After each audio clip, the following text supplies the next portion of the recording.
Hormuud Telecom waxaa la aasaasay bishii Abriil sanadkii 2002. Waxay xarumo ku leedahay dhammaan tuulooyinka iyo sidoo kale degmooyinka hoos yimaada laga soo bilaabo bartamaha iyo koonfurta Soomaaliya. Waxaana sidoo kale bixisaa adeeg isgaarsiineed oo qiimo jaban lana jaan qaadaya caalamkan casriga ah. Haddaba sanadkii 2020 shirkadda Hormuud Telecom ayaa heshay shahaadada caalamiga ah ISO taas oo la siiyo shirkadaha caalamiga ah iyadoona ku heshay tayo wanaagga iyo weliba howlaha hufan ee ku hogaamisay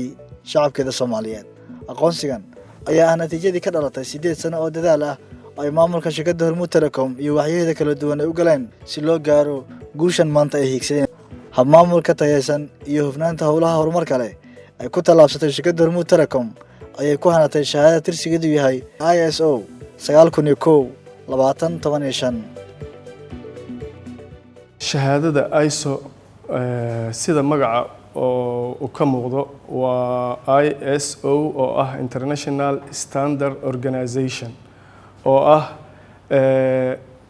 standard la raaco oo markii la raaco la bixiyo shahaado waxaana bixiyo organizationkaas internationalka ah oo recognized ka ah adduunyada oo dhan ay isku raacday waxa uuna ku shaqeeyaa qaab standard oo adduunyada oo dhan ay isaga raali noqotay oo qoftii raacda standardka sidaas ah in ay mudan tahay in shahaado la siiyo. Waxaa la siiyaa shirkad organization qolo kasta team kasta oo shaqadooda raacda wixii loo dejiyay oo ah standardkaas ah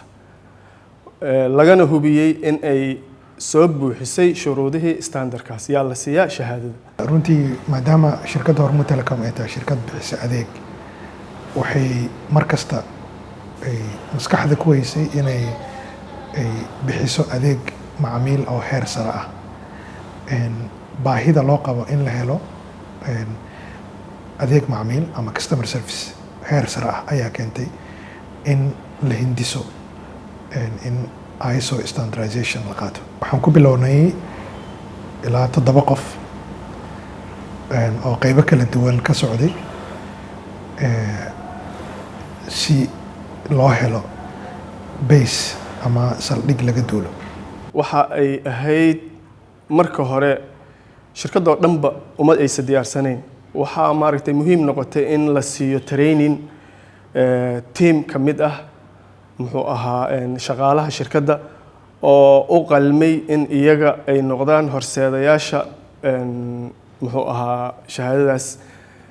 teamkaas markii trainingka la siiyey yaa wixii ay ka soo kororsadeen iyo waxay maaragtay ula yimaadeen shirkaddii waxyaheedii kala duwanaa oo wax waliba si gaar ah ay ula dul istaageen trainingka siiyeen u sameeyeen muxuu ahaa iyaga laftooda wax waliba team iyaguna la shaqeeya. marka taasi waxay ahayd tallaabadii ugu horreysay oo ahayd in training la soo qaato laguna maaragtay haddana wareejiyo waxyaha kale. walaa waxaan dhihi karaa 180 degree ayaa la isbedelay.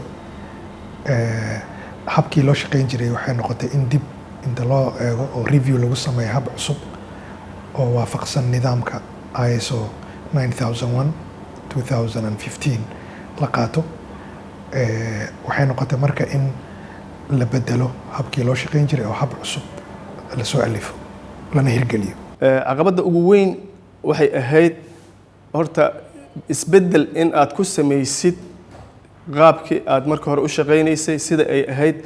qof walibana waxay ku noqotay culays oo cultural change aad ayaa dadku ay badanaa maaragtay u dhibsadaan markii waqti ay gaarto yaa faa'iidadeeda la arkaa. runtii standardka markaa fasirto waa mabaadi ama principles iyo habraacyo ama procedures la fulinayo. waxa ugu muhiimsan ama caqabadda ugu weyn ee timid waxay ahayd in mabaadidaas dadku ay isla fahmaan. qaar ka mid ah mabaadidaas waxay sheegayaan in qof walba uu qayb ka noqdo standardka iyo nidaamka cusub. marka waxaa loo baahday awareness iyo in dadkii aad wax loogu sheego. faa'iidooyinka haddii aan soo khulaaseeyo 3 angal markii laga fiiriyo customerka xaggiisa faa'iidada ka timid waxaa dhacday kasta markii awal laga daahi jiray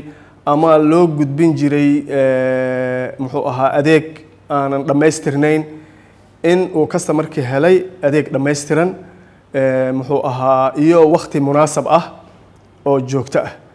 ama ha noqoto bixinta marka hore ama ha noqoto cilad bixintiisa